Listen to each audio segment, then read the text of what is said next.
What is a search worth? Using intent data to uncover buyers. Today, we're going to cover a few topics. What is intent data? Why is intent data so valuable? How can you use intent data for search?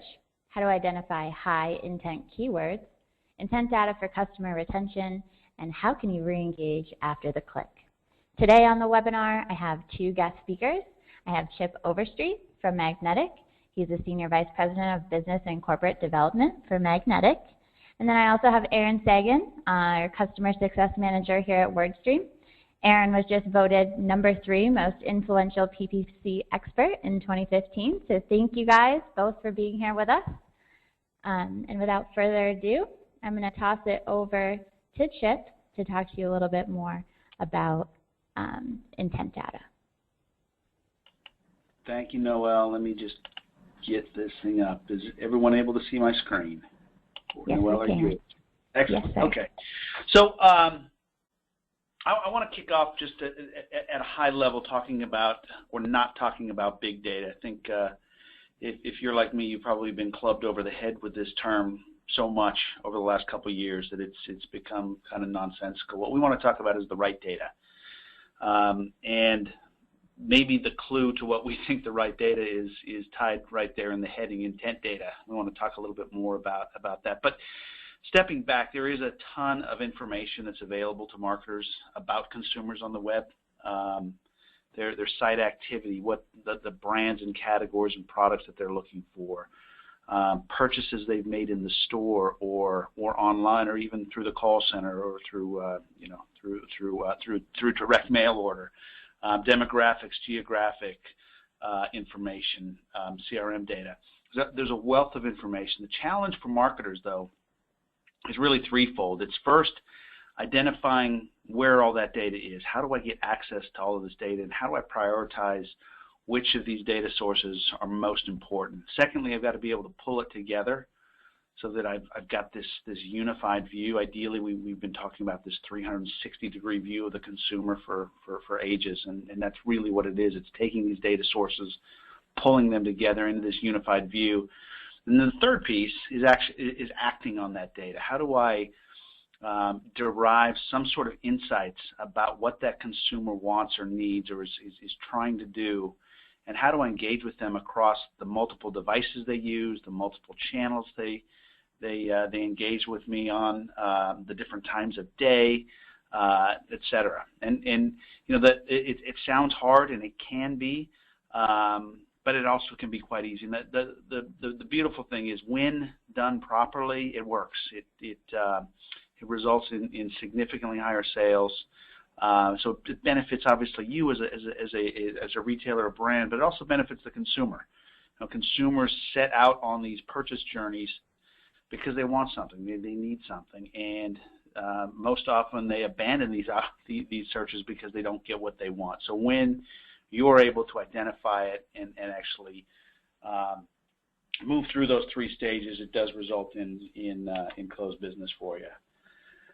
So if we break down the data into kind of finer elements, there's really two key buckets that we would lump into the intent bucket. First of all is on-site in-store. So these are, you know, if you're a retailer, these are the properties that you own. It's your e-commerce website. It's the emails that you send out. It's the display ads that you're pushing out to consumers. It's your brick and mortar stores. It's all of your properties. And this first bucket is all of the information that you can gather about that consumer or that customer when they're engaging on your properties. The second bucket would be external sites. When that consumer steps off of your e-commerce site and they're out on price comparison sites or review sites or blogs or content sites, they're also leaving significant clues about what it is that they're interested in, and being able to capture that information, not just the information about the sites that they're on, but the specific information. Example being, Aaron might have gone to a car manufacturer's site and hit the home page and bounced. Well, in third-party parlance, she would be in the auto intender category because she visited the site.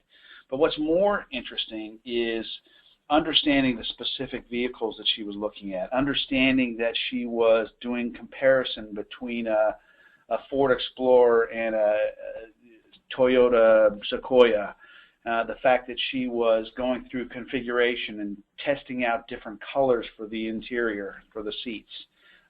Each of those additional elements gives us better insight into where she is in the purchase funnel and speaks to her intent. Earlier this year at Magnetic, we did some research with Forrester, one of the leading analyst firms out there, and we asked a whole series of questions about intent data. And not surprisingly, when we asked marketers, do you agree that analyzing customer data is valuable to predict intent, 80% of them said yes. And a similar, 4 out of 5 also said that intent data improves relevancy of ads. That no amazing insights there. We would expect that. Perhaps a little bit more puzzling is that 2 out of 3 folks believe they need better data to support their prospecting, which means 1 out of 3 feels like they've got enough data. And this I find curious. I'd love to sit down and have a coffee with the marketers who feel they have enough data. It might be not that they might feel like they've got enough data. Maybe the challenge that they have is that they haven't pulled it together. They can't act on it. Those three key challenges. But regardless of that, I think that the survey did show some incongruities in the answers, and this question I think speaks to that. So one of the questions that we asked was, given these 6 data sources, which one is most important as a source of data for customer acquisition? So you can only choose one. All right. What's interesting is that the top 2 coming in at a tie, the demographic data and site interaction data, both came in at 25%. What I find interesting about that is the question itself around acquisition is a little bit ambiguous. If by acquisition the marketer is saying, I need to convert, a consumer is on my site, an anonymous consumer perhaps is on my site, I need to convert them into a customer, what's the most important data? Well, site interaction data would clearly be the answer to that, and I firmly believe that. If I have somebody on my site, I can observe the categories of interest. I can observe the products that they're dwelling on. I can see the products they're dropping into the cart and abandoning. I know whether they're resonating with value products or more with the higher price trending items. All of that information is more valuable in converting that consumer than how I actually got them to the site, right? However, if by acquisition we mean I'm going to go out and I'm going to find net new consumers that haven't been to my site, and I'm going to bring them, what's the most important thing? Our assertion is that search data, search intent data that happens off-site is the most valuable. Being able to, again, understand that Erin is doing comparisons of automobiles, that she's configuring her car, that is a huge signal, obviously, to the fact that Erin is in market for buying a new automobile. The other puzzling thing here is how highly ranked demographic data was, and I think this is a little bit of old school marketing. I think if you have information about an individual, if you know, for example, the example we're using with Erin looking at automobiles, her demographics really don't matter. It doesn't matter that she's a 26-year-old female, single, with a dog. Sorry, Erin, I don't know whether I'm even close there, but what matters you were right on target there. That was perfect. What kind of dog do you have? Hey, Chip, just so you know, one of your screens isn't showing. Oh, really? Yeah. So just wanted to give you a heads up there. I think the opposite screen that you want to show is showing. Oh, is that right? Yeah. Good news is we can still see all the data, so. How about that? That's much better, right? Yep. Okay. All right. Apologies for that. So another example I use, my father-in-law was doing some searching for some water toys and water skis. He's 77. No marketer that I know of that is doing acquisition for a water sports toy company is going to build a segment of 77-year-olds or seniors.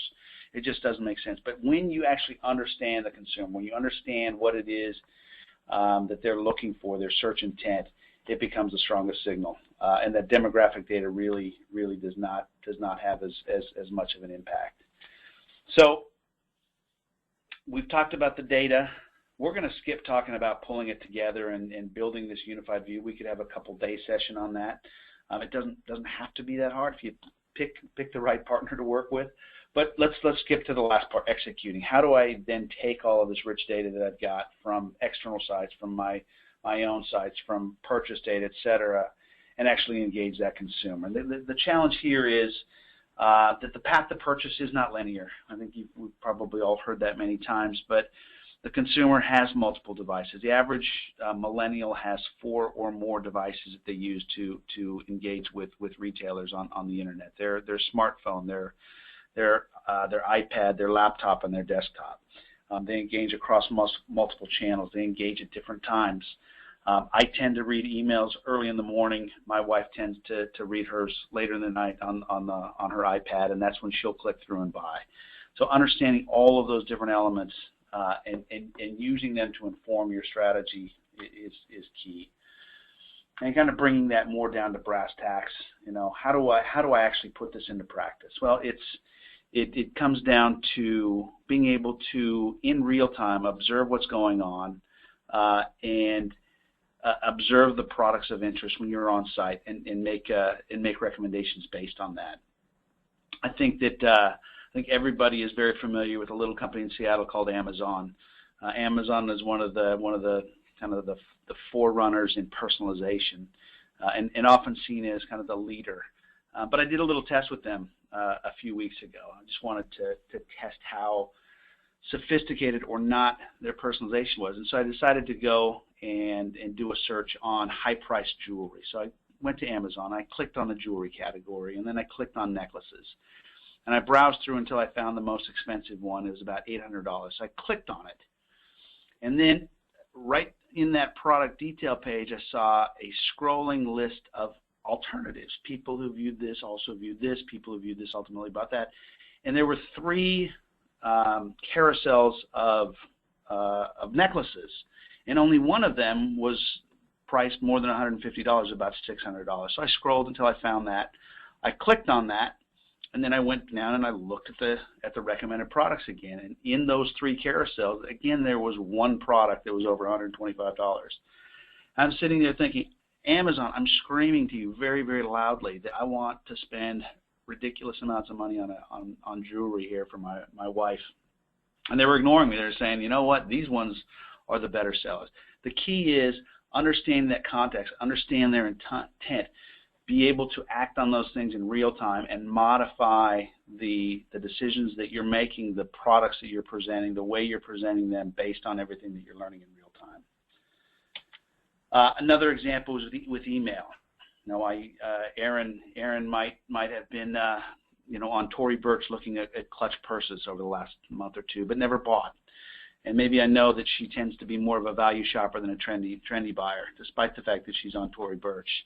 Well, if I can identify when a clutch purse that's in her price range goes on sale, that might be a good trigger for me to generate one unique email and send it directly to Erin, highlighting the fact that a product of interest that she's expressed interest in the past has gone on sale. So those are just a couple of examples of how we can take this intent data, both the off-site data and the on-site in-store data, pull them together and use them to drive more engagement and drive more sales. At this point, I'm going to hand over to Erin, and she's going to dive down into much more detail about some specific ways in which you can use intent data on the AdWords side. Thanks so much, Chip. I feel like, although we have never met, you know me already. All of those examples are like right on point. All right, guys. So again, thanks so much for joining us today.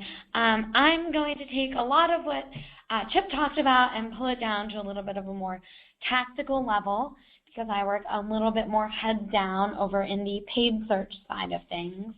So I'm going to be talking a little bit about how you can utilize this wealth of intent data signals out there to optimize your paid search efforts. And I think it's been really interesting as years have gone on. I would say in the past 5 to 10 years, it's amazing how much data there is out there. And it's almost like a marketer's dream, particularly a digital marketer's dream. But what's tough is to corral all of that information, really make sense of it and utilize it to the best of your abilities. And I could talk about this for days in terms of remarketing, all sorts of things you can do on the display network and with YouTube. But today we're really going to stick with the basics and just look at the search network. So, as I'm sure most of you know, when you're working within the search network, you are primarily focused on keywords. The keywords are going to be the crux of your campaign. They're going to be everything you're utilizing to kind of drive your campaign structure and capitalize on your marketing efforts. So when it comes to keywords, I typically see 3 types of keywords. We see navigational keywords, which is really almost somebody who knows what they want, has been to the site before. They are simply looking for something. So a great example is Facebook. It's amazing how many people type Facebook in to the search query bar on Google rather than just going there directly. We see a ton of navigational keywords. We also see a ton of informational keywords. People doing searches online, maybe doing research about a potential purchase, or maybe really just doing research for a paper, or to see whether or not they're pregnant, or they have a specific illness. Tons of people are searching these more informational keywords. And then we also see transactional keywords, and those are the ones we really want to focus on with PPC. So with transactional keywords, we know that the intent behind that search is to perform some type of web-mediated activity. So for example, get insurance quotes, buy yard signs online, subscribe to the New York Times. We're looking for them to do a particular action. This segment of keywords is where you're going to find your greatest area of opportunity, because it's people who are actively looking to take action. When we look at that grouping of keywords, you can really break it down into 2 segments. And this is, under the umbrella of these high commercial intent keywords. So I think of them as my buy now keywords and my product-based keywords. Because really, when it comes down to it, when you're ready to make a purchase, when you have that high intent to take action and make a purchase, there's 2 things that you know. First off, that you want to buy, so you're going to use terms looking for discounts, deals, delivery, shipping. You're there. You're thinking about making that purchase, and you're using terminology when you're doing those searches indicating as much. In addition, you're likely going to utilize product-based keywords. So think branded terms, looking for specific products or product categories, and using words like affordable, best, top, descriptors of the product that you're looking for. Now, these high commercial intent keywords, they don't always have the highest search volume. And it makes sense, because a lot fewer people are actually know what they want and ready to buy than those more generic, heavily research-based keywords. So what I see is a lot of search marketers ignore these keywords when they see the volume stats. They're like, what's the point? The volume is low, not worth it. Well, actually, you want to look at it the opposite round. You really want to think about that intent and identify, hey, these people are ready to buy. These people are more likely to convert. So we really want to put our money where our mouth is. We want to really focus on these keywords. So a couple ways to find high intent keywords, aside from brainstorming, and frankly, if you're using kind of this structure, there's quite a bit you can do with brainstorming. But you can also plug those terms into tools like Google's Keyword Planner, There's also tons of keyword research tools out there. We at WordStream have a competitor website, Crawler, which I really enjoy using for this type of thing, to find different versions of those high intent keywords and really stack your account with them. But finding these keywords, that's really only part of the picture. Once you've found these keywords, you have to ensure that you're actually capturing people looking for the keywords. Right? You can put your ad up there, and if you're on the bottom of the page, even though you have a really high intent searcher, it doesn't mean they're actually going to click on your ad or even see it. God forbid your impression share is low. You might not even show up at all. So you want to make sure that you're prioritizing these keywords, prioritizing their ad ranks and their bids, and you also want to make sure that you're using captivating ads. So you want to promote clicks through that ad creative to truly stand out on this page. Kind of like cheering people along to make that decision. So a couple ways to do this. I love running Google Shopping campaigns. You can use keyword-rich terminology in these campaigns and ensure that images show up within your ads, right? So you can't use these for all industries, but these are perfect for anybody selling merchandise online. Any online retailers, you can put a picture of your product on there, along with the pricing information. It's a great way to capture searchers' attention, right? That picture is really, really valuable. Plus, you're going to pre-qualify them with the pricing information. You can also experiment with these new vertical-specific ad formats. Google released these a little bit earlier this year, only for the top industries out there, things like the hotel industry, automotive, finance, and they really kind of went crazy with these ads. They have reviews, images, pricing information, basically everything you need to capture someone's attention, that high intent searcher's attention, and convince them to convert sooner than later. Now you may be thinking, all right, that's great, but I'm not in the hotel industry, and I may not be an online retailer. What's in it for me? How can I compete and get my ads to be a little bit flashier and capture attention? Well, you can absolutely utilize ad extensions. As you can see here, I just picked a couple: call extensions, call out extensions, site link and location extensions. But you can go way further. There are all types of ad extensions. Not only are these super, super easy to set up, but clicks on them are at no additional cost to the advertiser. They're just like a regular click to your website. So this is another great way to infuse your ads with information. Give people a little bit more information directly on the SERP, encouraging them again to make that decision and actually convert. The more information you give somebody, the more likely you are to win them over. Not to mention, with this additional information, you take up way more real estate on that landing page or on that SERP than your competitors, drawing eyeballs directly to your ad, even if you're not in that top position. And these I had to include. These are my personal favorite. So these were launched in early 2015. They are amazing.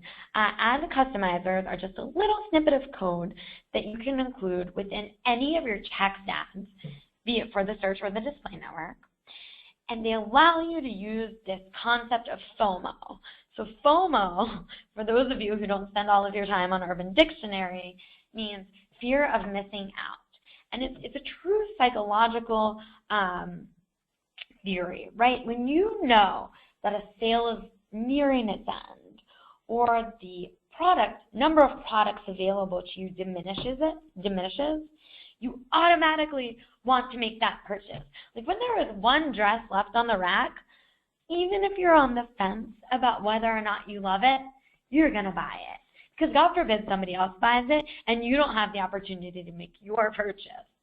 So we see that by adding this snippet of code and doing either a countdown to the end of the sale, a countdown to the number of products left, when people start to sense that they're going to miss out on something, conversion rates spike. They actually increase up to 3 times your regular conversion rate amount because people are so jazzed to make that purchase. So you have these high intent visitors, use these unique ad formats to really scoop them up and get them to your landing pages. And then finally, you want to ensure that you're keeping things consistent. So Chip talked about this a little bit. How many times do you do a search and you weren't like ready to go, ready to make a purchase? You know what you want. And then you make it to a landing page and it's like, womp womp. This landing page has nothing to do with what you're looking for. It's, you said you wanted a specific product. You gave all the right intent information to that particular advertiser and they fell flat. What you want to think about as an advertiser is ensuring that your keywords are in granular, tight ad groups so you can ensure that your ad text really, really reflects exactly what that particular person is looking for. And then you have to make sure you don't drop the ball. You need to send them to a highly, highly targeted landing page. So if you have that string of relevance, not only are you ensuring that your searcher, that high intent searcher, is more likely to actually take the plunge, you're also going to help your quality scores and keep your costs lower on Google. So all in all, it's kind of like a win-win solution. All right, so like I said, there's so much we can do with intent data. Unfortunately, we only have 30 minutes to go through it all today. But here are some key takeaways you guys want to think about as you're pursuing your marketing campaigns. So first thing, as Chip explained, the data is out there, and you absolutely need to be using this data to fuel your marketing strategies. Moreover, you need to think about that customer journey as a whole, the comprehensive journey. Think about what people want and make sure that you're delivering that. And even if they don't convert right at the get-go, maybe they're not going to convert the first time they make it to your landing page, but if you think of that journey as a whole, think about remarketing to these people. Think about continuing to capture these high-intent visitors, and you'll see more success with your marketing campaigns. All right, so I'm just going to turn things back over to Noelle to close us out. Great. So thank you, everyone, for attending. Thank you, Erin and Chip. We do have some special offers for you today, and I will be sharing them with you in just one second. If you do want to get your copy of the Forrester report that Chip talked about early on in the presentation, feel free to select that. And if you're interested in an AdWords assessment by WordStream, we would love to put that together for you, so feel free to select that if you would. We're excited to have presented everything to you guys, and like I said, if you have any other questions, feel free to reach out to any of us after this call. The session has been recorded, and we will be sending the slides as well as the presentation after the webinar session ends. So thank you, everybody, for attending, and without further ado, I'm just going to leave this poll going, and feel free to jump off as you will. Thanks so much. Have a great day. Thanks so much for joining, everybody.